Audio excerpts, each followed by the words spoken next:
Hello student, welcome to Pandey education point.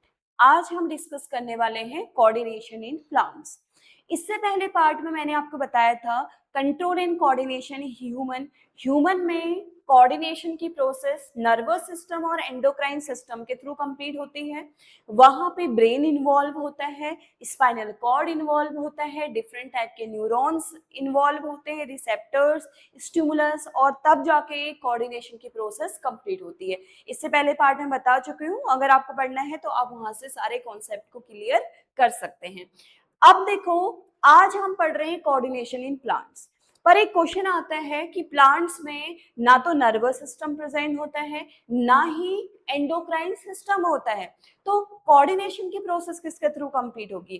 Plants में coordination की process chemicals के through और मूवमेंट के थ्रू कंप्लीट होती है। मतलब प्लांट की बॉडी में मूवमेंट देखने को मिलता है, कुछ केमिकल्स रिलीज होते हैं जिसकी वजह से ये किसी भी फंक्शन के इंफॉर्मेशन को एक सेल से दूसरे सेल में या फिर एक बॉडी के पार्ट से दूसरे बॉडी के पार्ट्स में ट्रांसपोर्ट करते हैं या कैरी करते हैं और कोऑर्डिनेशन की प्रोसेस को कंप्लीट करते हैं। मतलब प्लांट्स की बॉडी किसी भी फंक्शन के लिए अपना रिस्पॉन्स देगी। तो यहाँ पे पॉइंट लिखा हुआ है, plants do not have nervous system and muscles tissue like animals. फिर भी क्या हो रहा है, किसके थ्रू कंप्लीट होगा?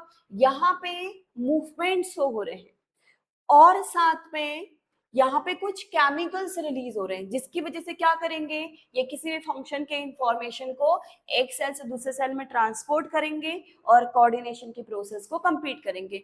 प्लांट की बॉडी में दो टाइप के कोऑर्डिनेशन मूवमेंट होते हैं, सॉरी, ट्रॉफिक मूवमेंट और नेस्टिक मूवमेंट। ट्रॉफिक मूवमेंट क्या होता है? ट्रॉफिक मूवमेंट को हम ग्रोथ डिपेंडेंट मूवमेंट बोलते हैं। मतलब प्लांट्स की बॉडी ग्रोथ के लिए मूवमेंट करेगी। दूसरा जो ट्रॉफिक मूवमेंट है वो डायरेक्शनल मूवमेंट होती है। प्लांट्स की बॉडी का मूवमेंट स्टिमुलस के डायरेक्शन में होगा। दूसरा देखो, जो नेस्टिक मूवमेंट है वो ग्रोथ इंडिपेंडेंट मूवमेंट होती है, वहां पे ग्रोथ के लिए कोई मूवमेंट देखने को नहीं मिलती है। और साथ में नॉन डायरेक्शनल मूवमेंट होता है। नॉन डायरेक्शन का मतलब ये प्लांट की बॉडी मूवमेंट तो करेगी लेकिन स्टिमुलस के डायरेक्शन में नहीं करेगी। स्टिमुलस का यहाँ पे कोई फर्क नहीं पड़ेगा। आगे हम टच मी नॉट प्लांट्स को हम देखते हैं। अगर हम टच मी नॉट प्लांट को टच करेंगे तो वो जिस जिस साइड से टच हुआ वहां को फोल्ड नहीं होती है, बल्कि क्या होगा, वो पूरा का पूरा एरिया ही फोल्ड हो जाता है। लेकिन वहीं पर ही अगर हम ट्रॉफिक मूवमेंट का एग्जांपल देखते हैं, देखो सनफ्लावर का प्लांट होता है।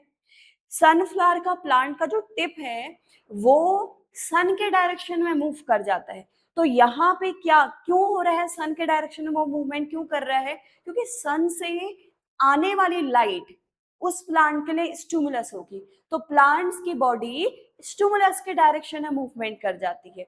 ऐसे ही, या फिर एक और एग्जांपल हम समझते हैं कि कोई भी एक प्लांट को हम विंडो के पास में रख लेंगे और उस प्लांट पे डायरेक्ट सनलाइट नहीं आ रही है लेकिन विंडो से इनडायरेक्ट सनलाइट आएगी, तो क्या होगा, जो प्लांट की बॉडी है वो सनलाइट लेने के लिए विंडो की तरफ को उसकी बॉडी मूव कर जाएगी। क्यों ऐसा?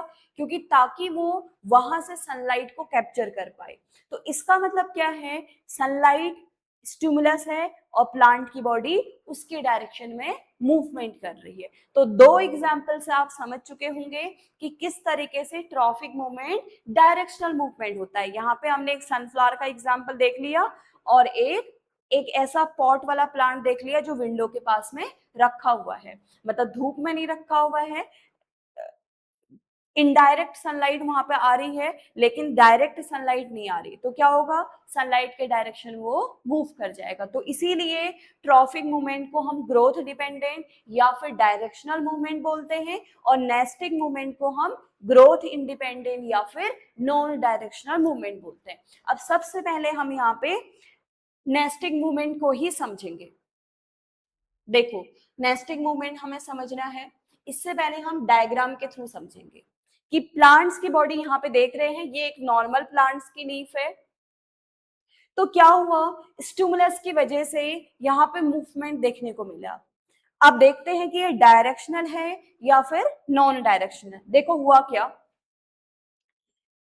ये टच मी नॉट प्लांट या फिर मिमोसा प्यूडिका का प्लांट्स है।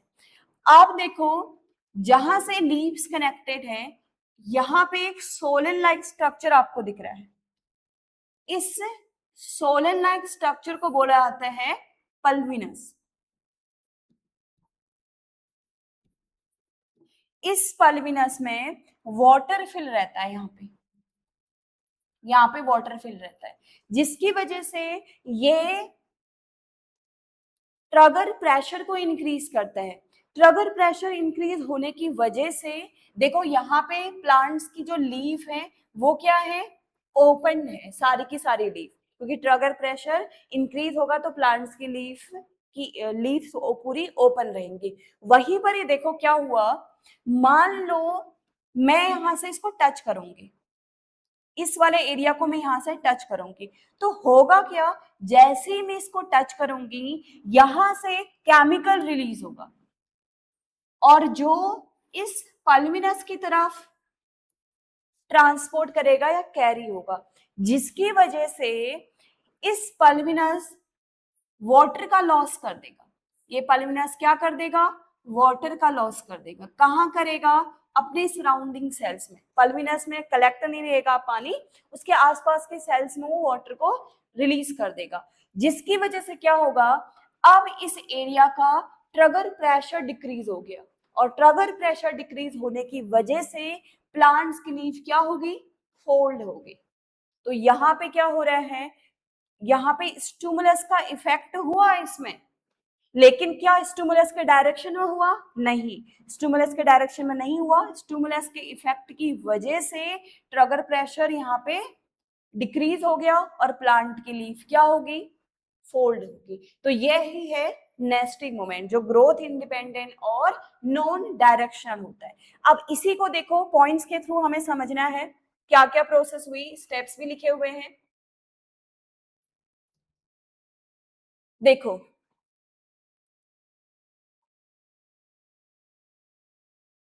यहां से समझो, nesting movement, the direction of response to stimuli has no fixed direction।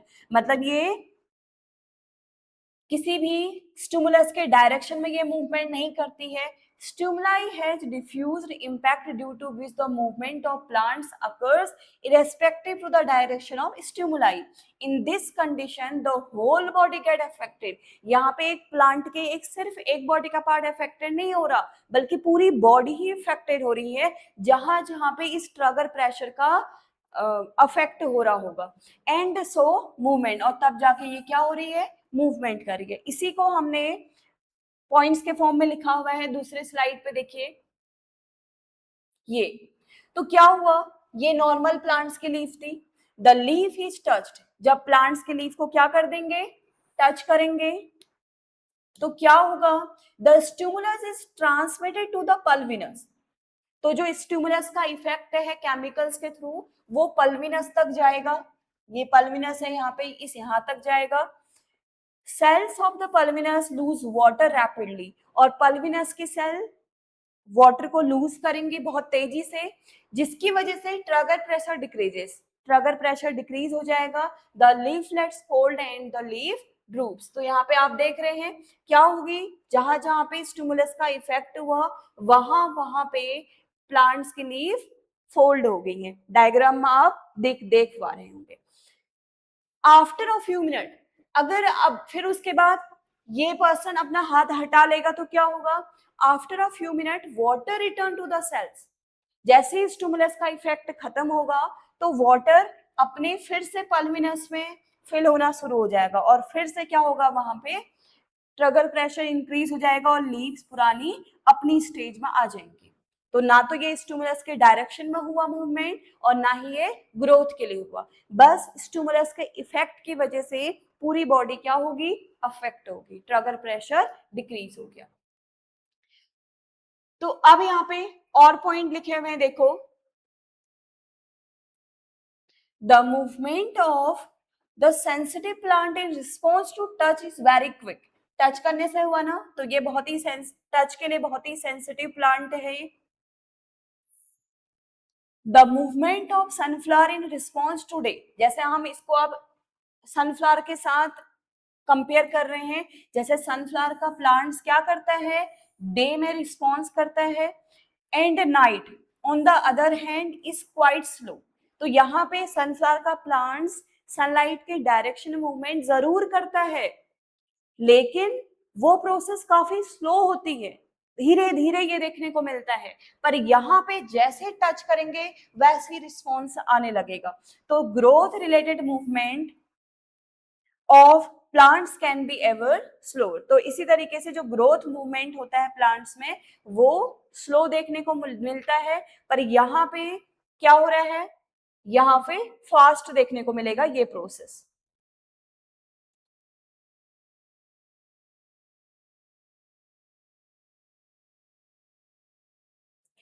अब आगे देखो, अब हमें पढ़ना है growth due to, sorry movement due to growth. तो यहां पे देखो क्या लिखा हुआ है, plant respond to stimuli by growing the particular direction. तो क्या होगा, प्लांट्स की बॉडी का मूवमेंट कोई पर्टिकुलर डायरेक्शन में होगा, कोई भी स्टिमुलस के डायरेक्शन में होगा। दिस ग्रोथ इज डायरेक्शनल, तो इसलिए क्या है, डायरेक्शनल मूवमेंट बोल रहे हैं हम इसको, due to which the plant appears moving. अब यहाँ पे एक एग्जाम्पल दे रखा है, कौन सा, some plants pea pumpkin and cucumber. ये कौन से प्लांट्स होते हैं, ये क्लाइंबर्स वाले प्लांट्स होते हैं। इनमें क्या देखने को मिलती है, इनमें टेंड्रल देखने को मिलती है। अगर मैं यहाँ थोड़ा सा एग्जाम्पल बनाऊं ना, ऐसे टेंड्रल देखने को मिलती है इन प्लांट्स में। और ये टेंड्रल क्या करते हैं, किस इनको चाहिए ग्रोथ के लिए एक सपोर्टर। मान लो यहाँ पे एक डायग्राम बनाती हूं मैं,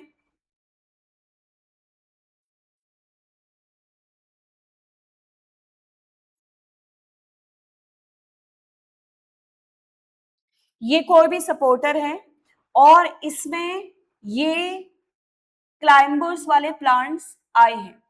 जैसे ही क्या होगा, इस सपोर्टर्स को ये टेंड्रिल, ये है टेंड्रिल,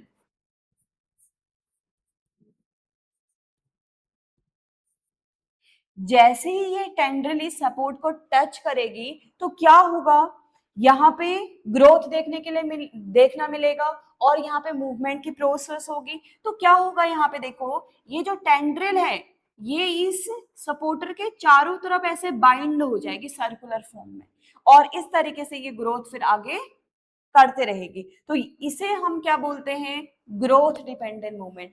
अब यहाँ पे क्वेश्चन आता है कि ये सर्कुलर डायरेक्शन में क्यों मूव कर रही है, कैसे ग्रोथ कर रही है। होता क्या है, जो भी पार्ट, जो भी इस टेंड्रिल का पार्ट सपोर्टर पे टच करता है वो स्लो ग्रोथ करता है, पर उसके दूसरी तरफ का पार्ट जो टच नहीं कर रहा है वो रैपिडली ग्रो करता है।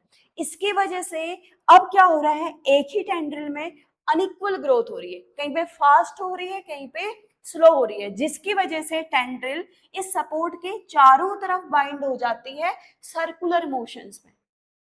इसे ही हम बोलते हैं, इसे ही हम क्या बोलेंगे, ग्रोथ डिपेंडेंट मूवमेंट, या फिर जो और मूवमेंट ड्यू टू ग्रोथ। अब यहाँ पे देखो पॉइंट्स लिखे हुए हैं, क्या लिखा हुआ है, some plants like pea, pumpkin and cucumber climb up other plants or fences।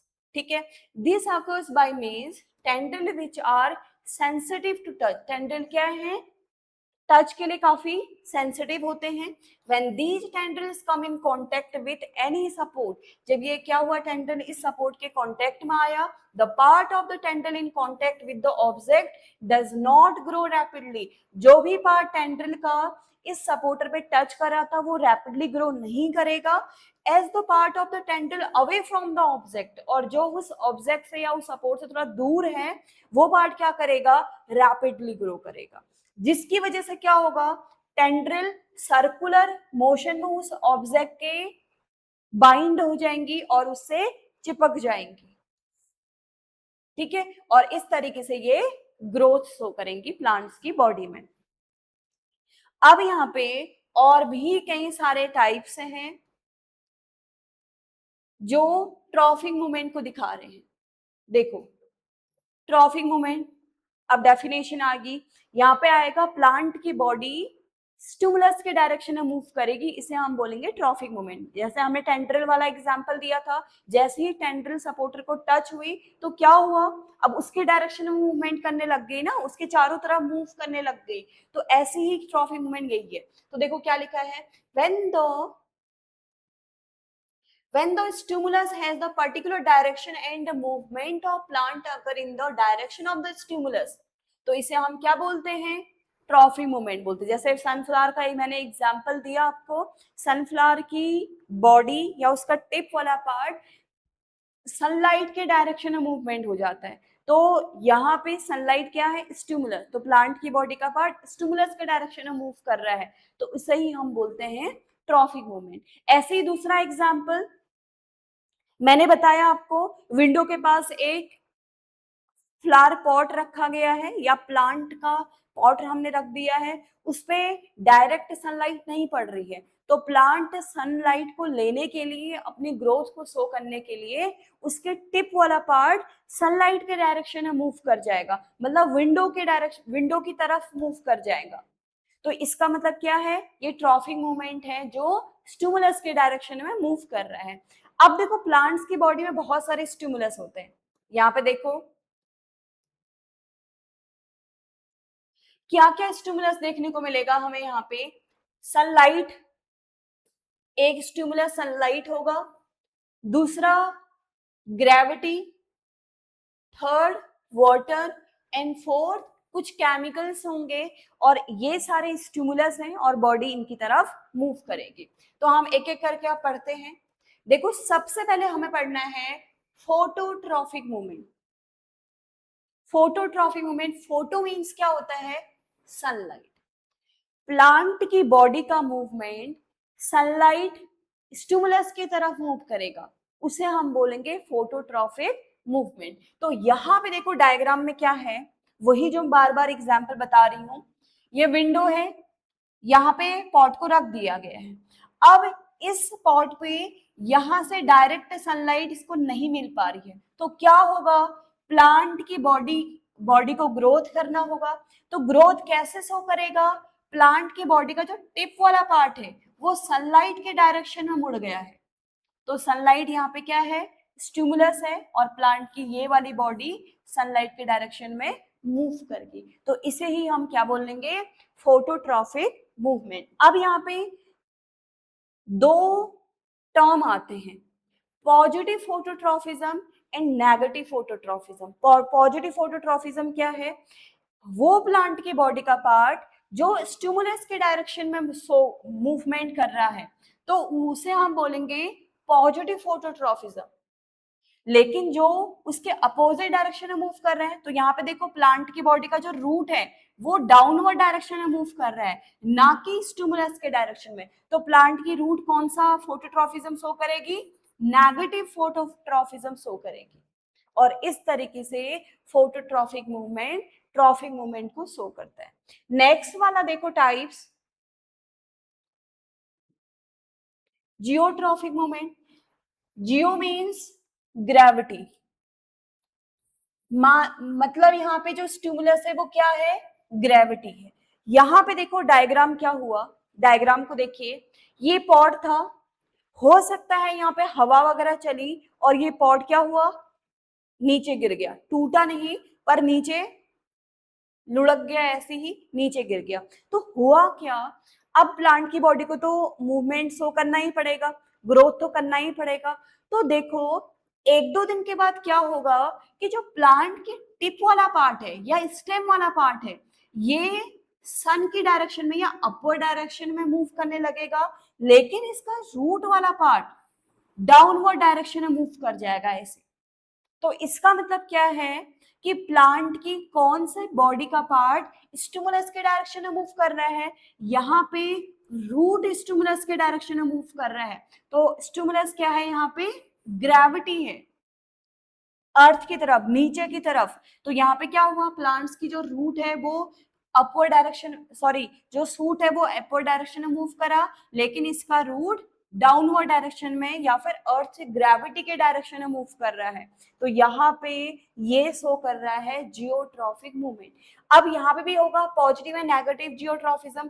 जो स्टिमुलस के डायरेक्शन में मूव कर रहा है उसे तो हम बोलेंगे पॉजिटिव जियोट्रॉफिज्म, और जो स्टिमुलस के अपोजिट डायरेक्शन में मूव कर रहा है, मतलब जो इसका सूट वाला पार्ट है वो अपवर्ड डायरेक्शन में मूव कर रहा है, तो इसे हम बोलेंगे नेगेटिव जियोट्रॉफिज्म। नेक्स्ट देखो दूसरा टाइप्स,